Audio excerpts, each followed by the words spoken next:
Hi, Anna. Welcome to Jeff's Podcast Academy. It's really great having you here. So, please tell a bit about yourself and how you started in your journey in the podcasting space.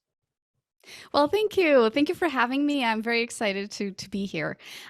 Just kind of like I'm trying to do a quick about me. So I've podcasted already in 3 different countries. I'm currently based in the US, but I've went through London in the UK, and I'm originally from Portugal. So that's actually where I started podcasting when I was kind of 10 years ago in the 2010s. I started podcasting in the Department of Communication. So I have a bachelor's degree in communication and marketing. And so I started there, and it was really funny to think about how technology is today and how complicated it was back then just to get a podcast out there.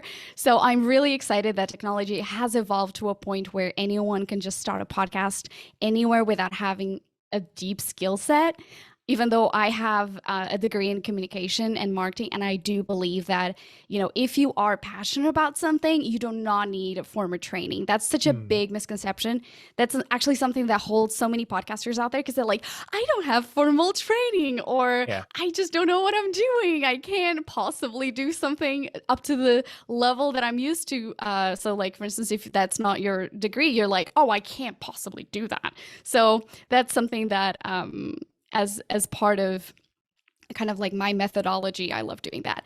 Today, I actually am based in Dallas. I used to work in the nonprofit world. I've done broadcasting. I've worked in radio and TV. And 2 years ago, so in 2020, I launched the podcast space.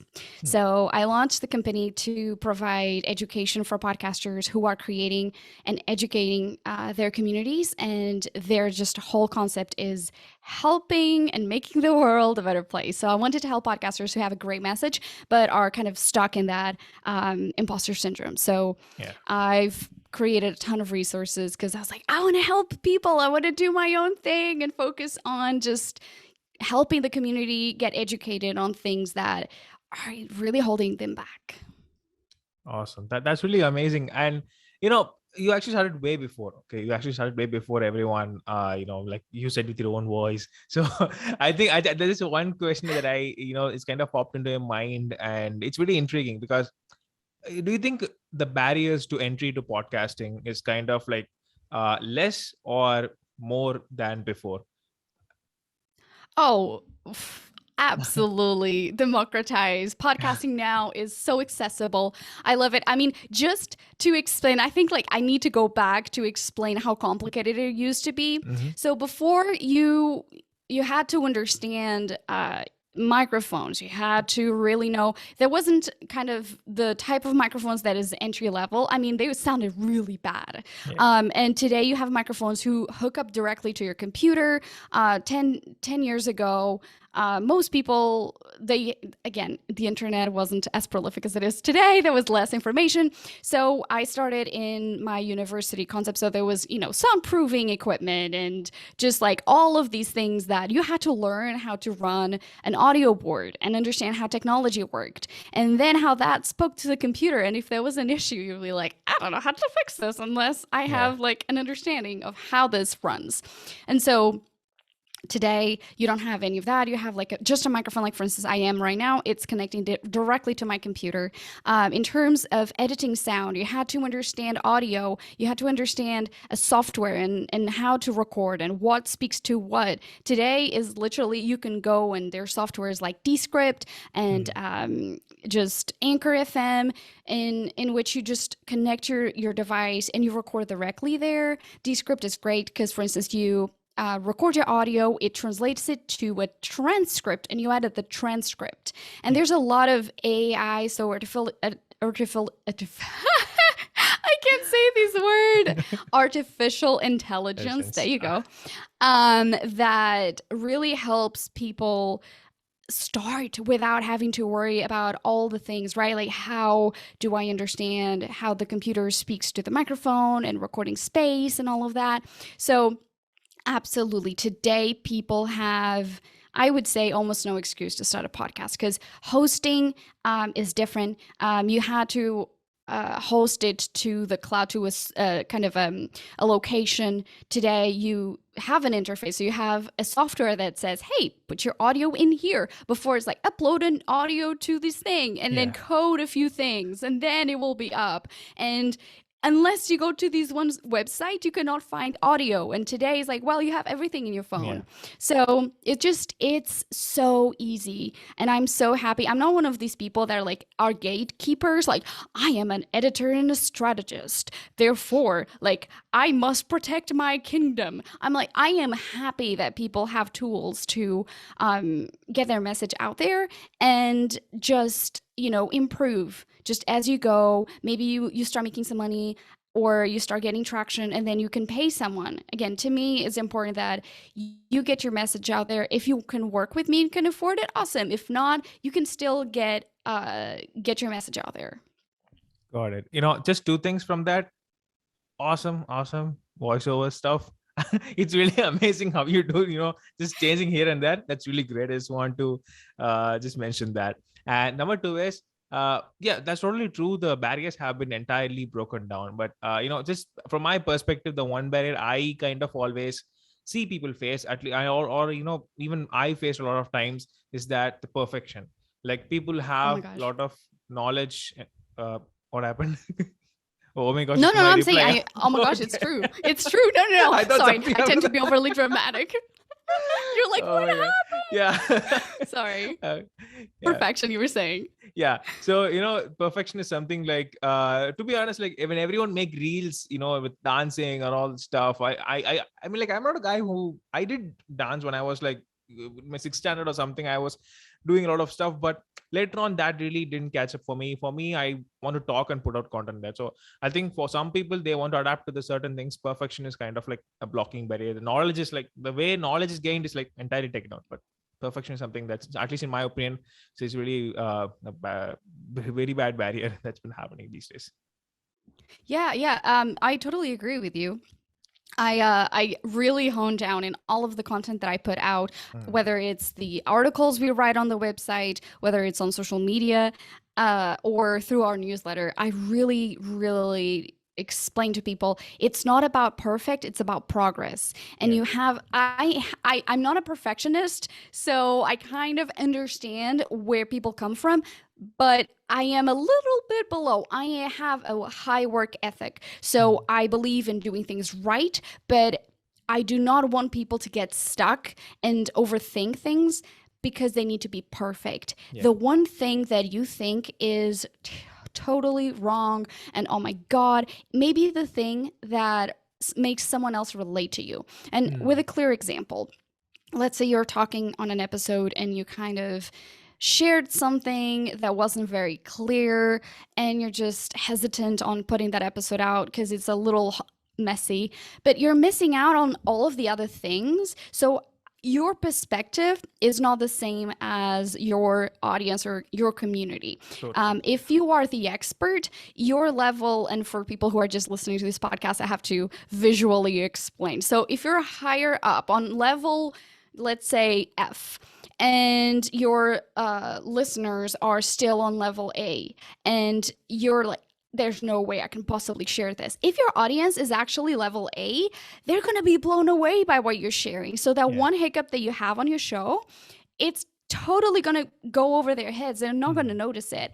And even I will say, I am a total supporter of, progress over perfection. At the same time, be human, be authentic. So actually record an episode on sharing the struggles of that episode. I had clients who, and this is a little too much for some people, they're like, I would never share that. But I've produced content both live and pre-recorded where the host I was working with started getting emotional, started crying, and they were like having second thoughts. Should we really release this? And I was like, we 100% should. And the reason is that you're being human. You're kind of showing vulnerability in a way that people see you not as the expert, but as the human who is incredibly knowledgeable. And they relate to you. And both in those occasions, the host came back to me a few weeks later and they're like, oh my God, you have no idea. I had a wave of solidarity, or that was one of the most listened episodes. And I was like, yes, and you wouldn't have had that if you hadn't shared that content. So I think most, you know, common sense, I would say most people will look at something and be like, that's too much. And if that makes you uncomfortable, you have to be, is it uncomfortable because I am used to showcasing this image of perfection and I am nervous about people seeing me in a different way? Or is it because actually it is damaging for you? If it is damaging for you, then obviously don't do it. But it's kind of like, if you're feeling uncomfortable, it's because probably it's a good thing and you should share it. So that's my one tip. If it makes you uncomfortable, go for it. Yeah, that's really great point. Just one example I just want to give is when I was starting out, I just did an episode called "I Am in Love." Okay, I don't know why I kind of did an episode. I started it because I had an heartbreak in the college time. That's what I started the podcast. Every guy's dream to do something great after a heartbreak.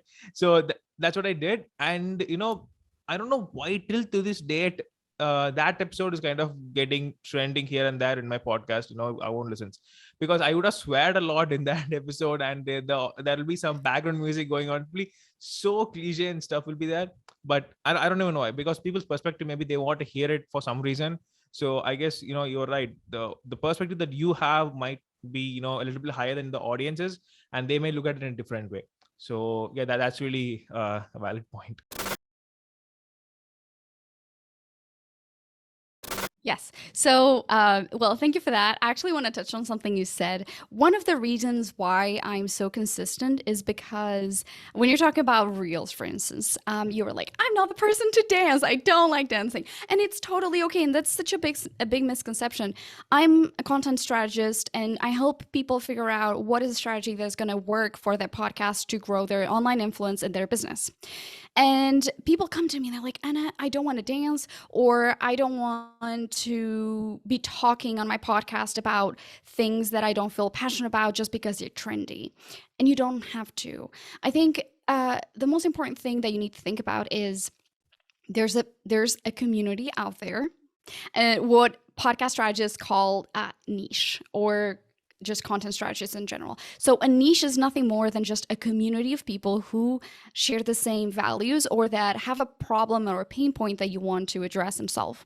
So just think about it like that. What is it that makes me unique? How am I comfortable? But how can I push myself and look at, for instance, like a trend? Like, let's say it's the beginning of the year or it's December. You may see everyone else create a lot of content around there. You do not need to copy. You can take inspiration out of that and make it your own.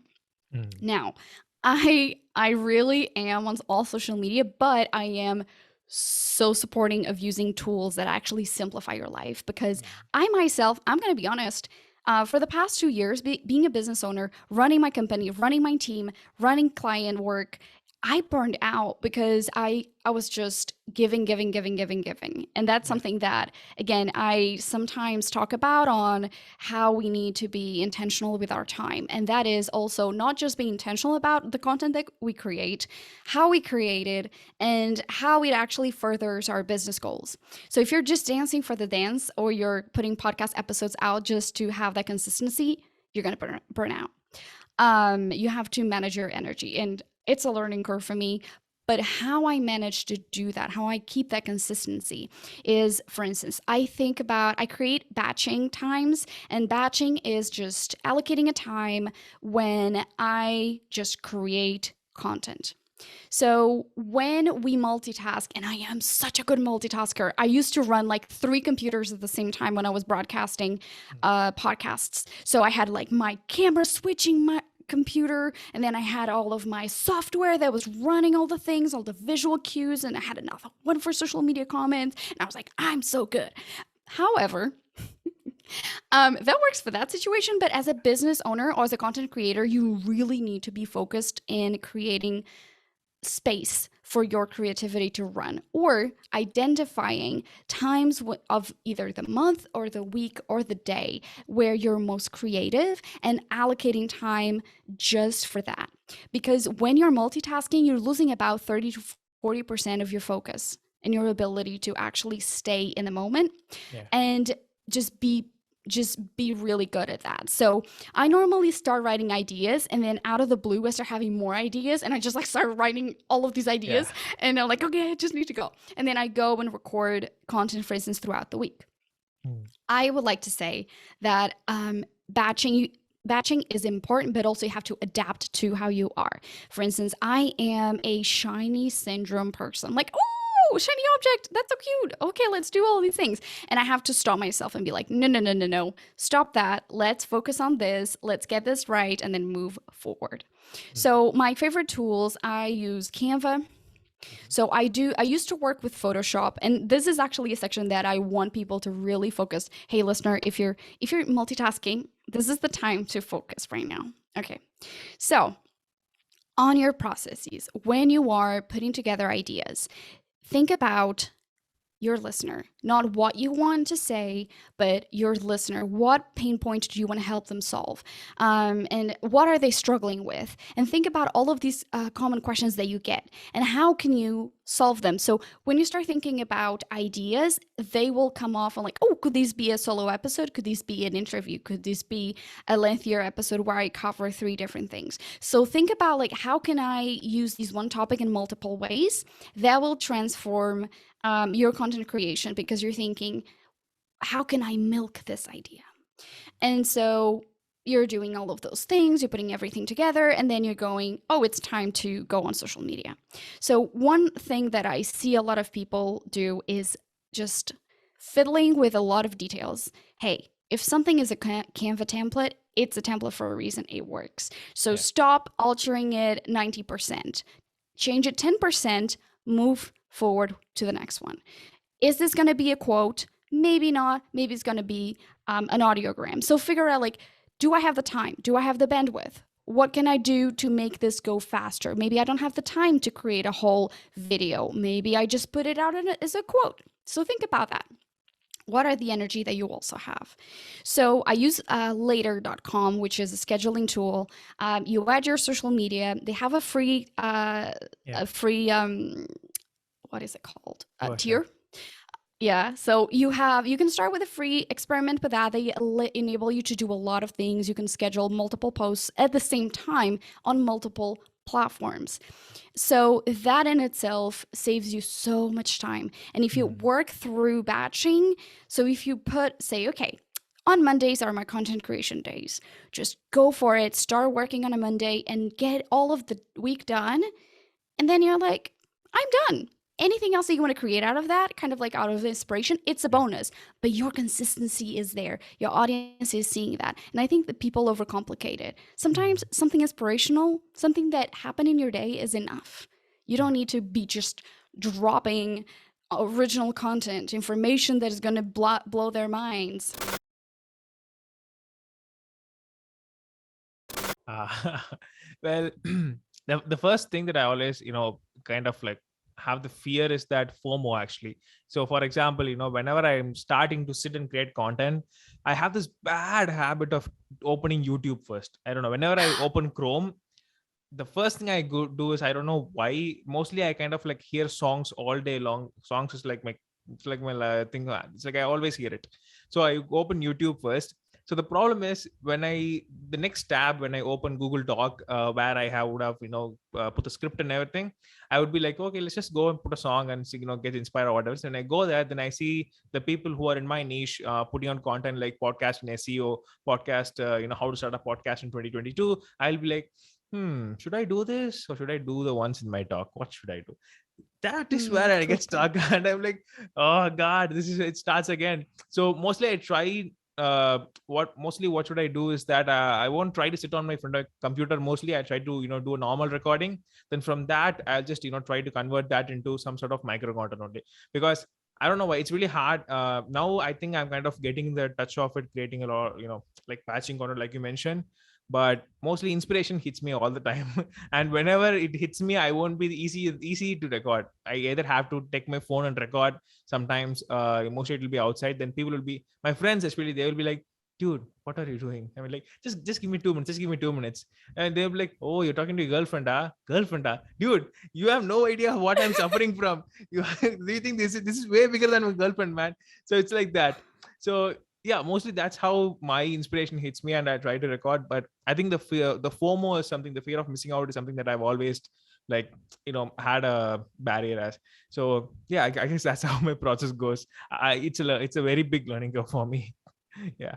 I love that you're using voice memo. I actually use that as well, and I Mhm. think that that's such a good tip. Yeah, like in the moment, if you're not a typer, if you don't like typing, just record a voice memo. It will work for later. Just have these one location where everything is instead of like being scatterbrained, because Yeah. that's one problem podcasters have. I see is they have one notebook where it's just maybe the day they take their to-do lists, Mm. and then they have like the ideas notebook, and then they have like a content planner online, and it's just like everywhere. So keep it in one place. That really makes it easier. But I love that what you're saying. Yeah, you have like the basic, like, ooh, I like this. Yeah. Someone's sharing this. What is my take on this?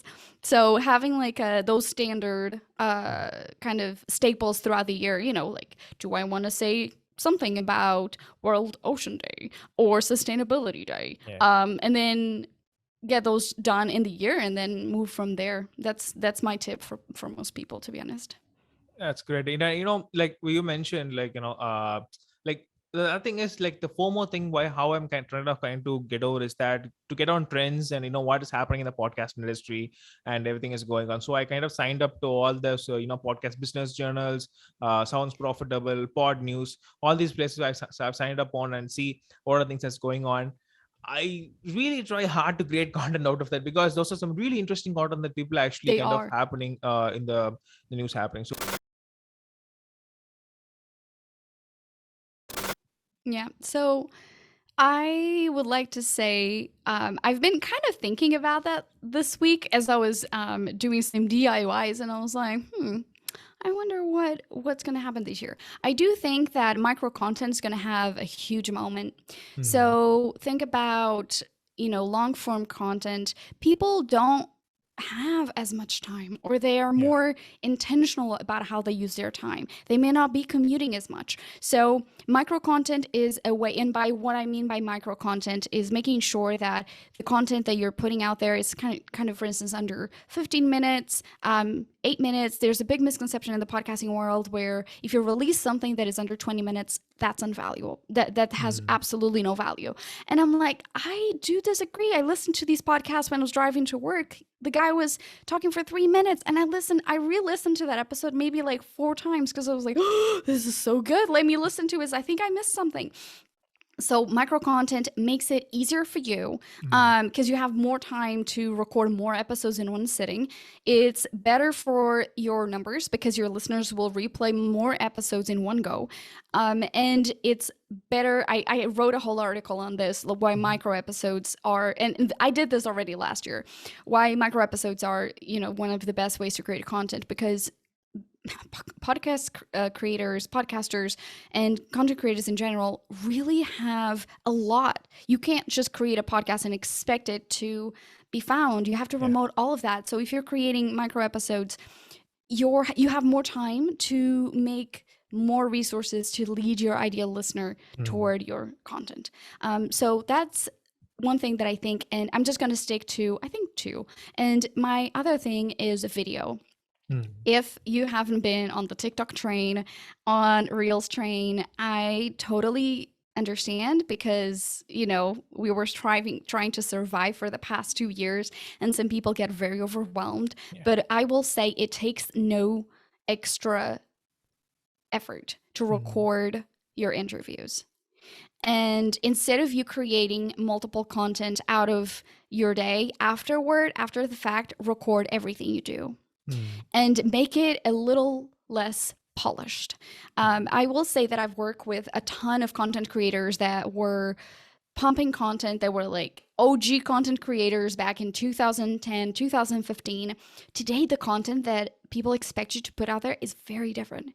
Yeah. It's people expect less polished content. And again, remember, I I am a podcast producer. I went to school for journalism. You're supposed to do things right, but you're also supposed to be listening to what's happening out there and take inspiration. And if Yeah. people want more unpolished, more raw, more unfinished, more less than perfect but still great content, go for it. Again, progress over perfection. Yeah. If you're really struggling with it, just go and do the most random things are things that relate to people. You and I were talking earlier before we press record about this neon sign that I posted on social media. So my husband for Christmas gave me these beautiful neon sign that says the podcast space. And I was like, oh my God, this is so cool. And I knew that, again, I love DIY. I love the making of. People really love the behind the scenes. So I was like, let me just do something a little less kind of, not thought through too much, kind of like, hey, just filming my husband helping me assemble it, my husband putting it on the wall, like just to see how it looks like, turning it on, and people went crazy. People were like, where did you get that? Oh my God. And just the day-to-day, the random things are what people relate to, because again, they may not be podcasters. I have a ton of people who are not podcasters that follow me just because content creation tips, and they all relate to this, and people are like, oh my God, where did you get it from? And I was like, oh yeah, like overall this is not a podcasting specific thing, but I'm gonna use this as a moment to understand, okay, people like this, therefore let me create more content about it. So maybe and what I want to do is create resources about, hey, you have a very small space where you record, how can you make it more interesting for you? How can you make it more appealing for a video? Even if you record audio only, visuals matter. So maybe you don't record a bunch of things outside of your podcast, but record oh my gosh, I'm getting ready, I'm struggling with this, hey, what do you do? So anything that is two-way, your podcast is normally very one-way street. So using social media, using your website, having a newsletter, those are things that make the conversation two-way and that connects you more to your audience. And I think that more than ever, people want to be a part of your content process and part of your community. So making that will be my third tip. There you go. Look at that. So we're looking at micro content, more video, and also more engagement. So there's a tool that I love. It's called Pod Inbox. I met the founder at Podcast Movement in 2021, and you can use it to engage your super fans. So people who love your content, they can send you messages using their voice. You can just download that, play that in your podcast. And also they just released monetization. And that obviously makes it like a hybrid between Patreon or Buy Me a Coffee, and just kind of reduces that problem with most podcasters who's like, oh my gosh, how do I tell people to send me their, can you text me, send it via WhatsApp, or is it email me your audio? Like, what do you do? Like, that's a great tool to increase engagement. And I'm excited because then people in one place can be like, I love this guy. Oh, let me go and donate. So, it's a win-win. That's really great.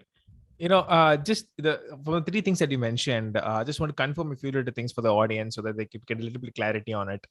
So you mentioned micro episodes. So micro episodes, as in, do you mean originally fully short episodes, or is it like from a long episode that you did, you have cut parts and put it like part 1, part 2, part 3? Is it like that? Which one do you mean? I mean, actually thinking about it as short episodes. So the reason for that is when you do that, you have less work editing. So that's one of the smartest way you can work. Think about content individually, and then you can create an umbrella episode where you actually put it all together. So you won't spend time figuring out which section you can do and having to record an intro and an outro and doing all of the other ways. I think that it's a way better, it's a smarter way to actually get through the editing process, because people listen through the content via the title. They're like, oh, is this title interesting to me or not? And so if they see that there's a series, they will go and binge through all of them. And if you're releasing episodes at different times, and if you're making them as part as one bigger one, it kind of like may hinder your process of putting that together, because it may not tie in completely. So I'm totally on board on create, but again, plan it, because if you don't plan it, it's going to be a hot mess. Yeah, that's exactly right. So I will say that I've been saying this for years. Take more time in the pre-production so you spend less time in post-production. So what I mean by this is plan your script. Yeah. I released a poll, I think sometime middle of the year last year, and I asked, what are the four most bothersome things about podcasting? What are the things that you hate? And I had something like rambling hosts, plosives, which are the p, like the sounds that make the p and the t, like they're really bothersome to me, for instance. It was a few others that I think sound quality. And another one, I can't remember. Damn, I should have planned this. There you go. Oh well. Yeah. So people were, I would say, 70% down on rambling hosts. So getting your script honed in, stop faffing around. That's a British term that I don't know if that many people stop just not knowing how to start an episode, because it is, you have 30 seconds to grab your listener's attention. If you're just rambling, people are like, oh my God, is this what the whole episode is going to be about? My goodness, let me just skip to someone else or skip to another episode. So plan, practice before getting on the microphone. That is so important, particularly if you're going forward on micro episodes. You actually have that time now where you can create better content. So get a script with bullet points. And not knowing how to end a podcast is excruciating if you're doing it live. I have witnessed so many bad podcasts where the host is going in circles and circles, and I'm like, oh my God, just finish it already. And that you can really struggle to close an episode, and you're going to spend so much time editing it, or it sounds abrupt. So get a transcript with what's your intro, what's your outro, so what's your call to action at the end, what do you want people to do? That will help you on having like a clear idea. In terms of my processes to actually speed up editing, I started using a tool called Descript. I talked about this a little bit. So it just helps you, if you're a visual person, you can read faster than you can edit. So it has a lot of tools built in where you can go ahead and just say, hey, every filler word deleted. It's not perfect. You still have to edit. But my tools that, or at least my processes that I was using before using Descript, I start by listening to the episode at 60% speed. So that means it's like 30%. What am I saying? I'm just looking at my screen and I can see what I mean, but pretty much speed the audio by 30%. You're still able to listen to it, and you can clearly tell and mark at a tool that is normally either on, if you use Adobe Audition, or what is it called? The other one? Audacity. There you go.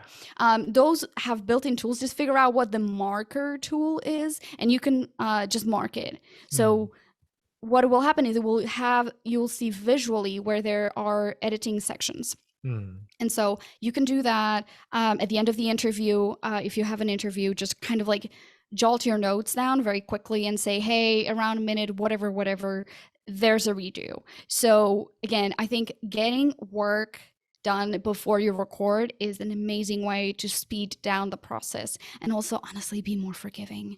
I say all the time. If it is distracting, if it's making you sound less put together, edit in now and again, but we conversationally do it.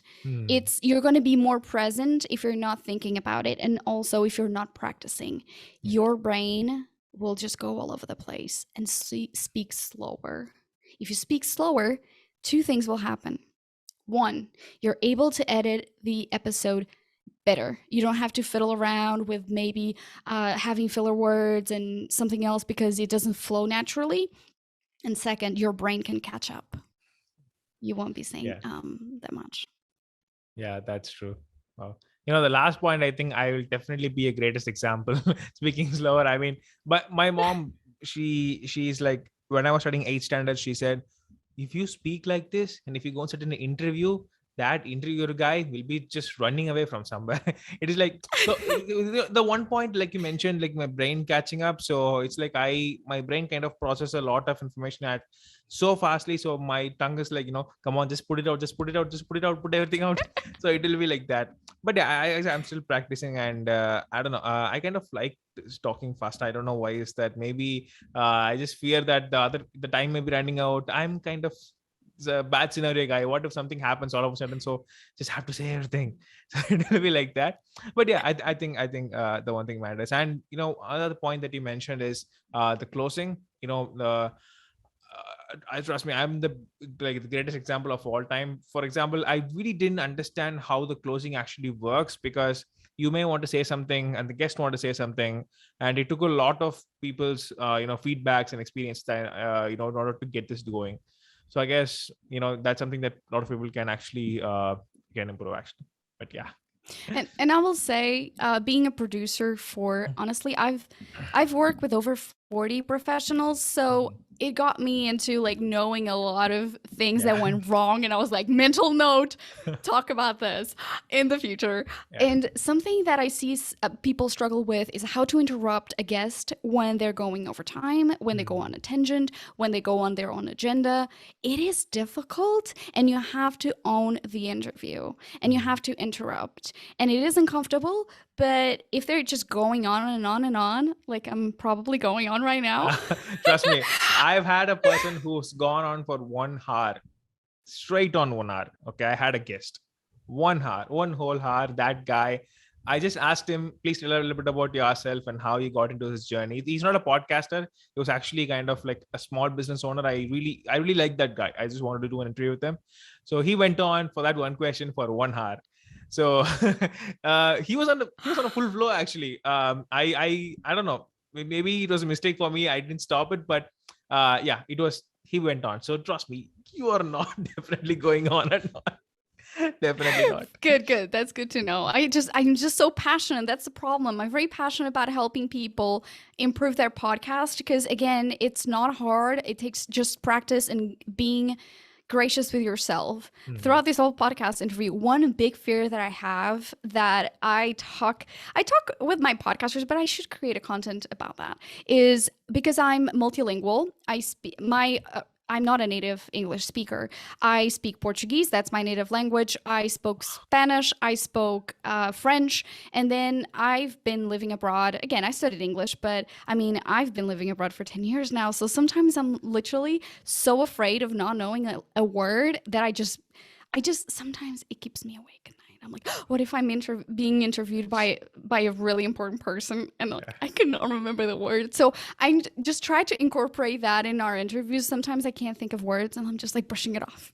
And I'm like, oh yeah, I'm totally getting into the vibe where like, oh, it's not important. While internally, I'm like, oh my God, what's the word? Yeah. But again, if you try to brush it off in your brain, you won't just get stuck in there. Yeah. So I think it's sometimes important to remember that your own fears, like for instance, oh, I don't want to sound impolite by just cutting off someone. You're not cutting off. You're just making sure that your listeners have some variety in speech, because that's important. So just think about my listeners first, and then whatever person or whatever I think is polite and impolite.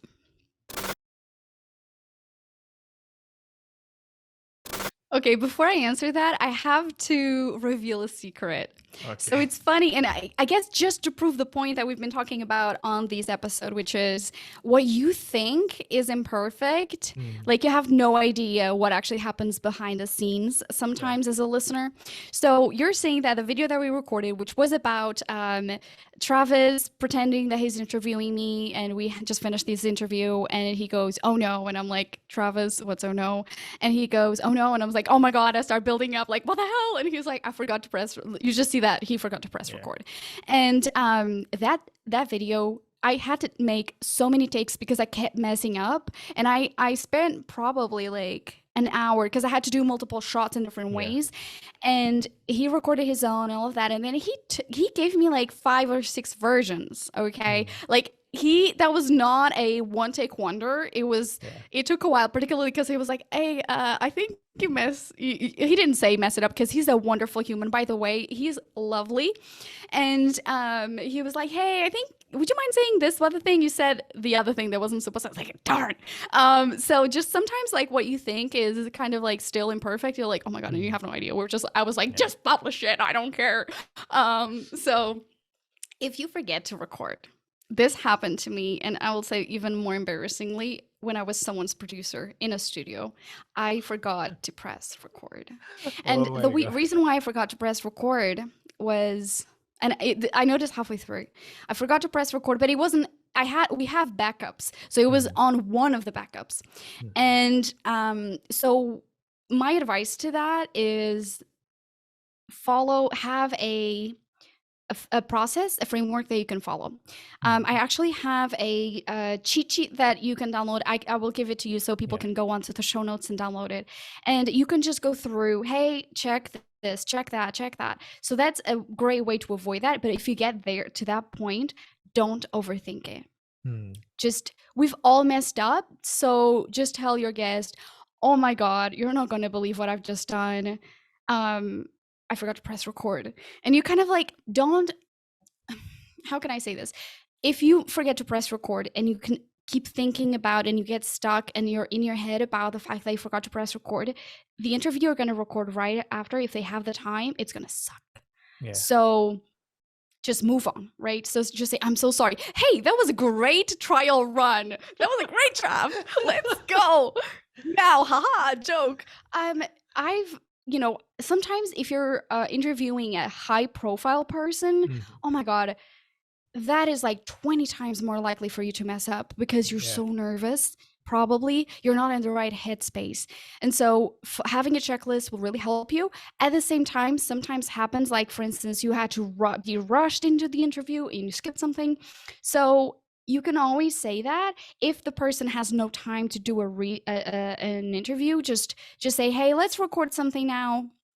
And just maybe have a shorter. Sometimes a shorter interview is going to be better than a longer interview, because you already, one, had time to practice, and two, you're just going to go straight to the points, no babbling. If the guest doesn't have time, just say, I'm so sorry. Hey, just say, hey, I'd like to thank you for your time. Let's just book in the moment. Ask them what's available and availability that worked for them for the actual recording that you can book. Because if you hop off that interview, people are going to probably forget about it. So just like commit them right there and then. Everyone makes mistakes, and hey, you can actually start the next interview saying, oh my gosh, this is now happening after I messed up big time. Just everyone will enjoy it more and have a better time, because they're like, oh my gosh, this guy did that? Oh, wow, that's fun. Let's listen to this interview, and how actually like it will make it more interesting for the listener, because they're like, oh, I wonder what's going to happen in this episode. It's going to be like an icebreaker sort of things. Yes, exactly. And sometimes I tell my clients, if something happens, if you record an episode and the audio for whatever reason is just terrible, blame me.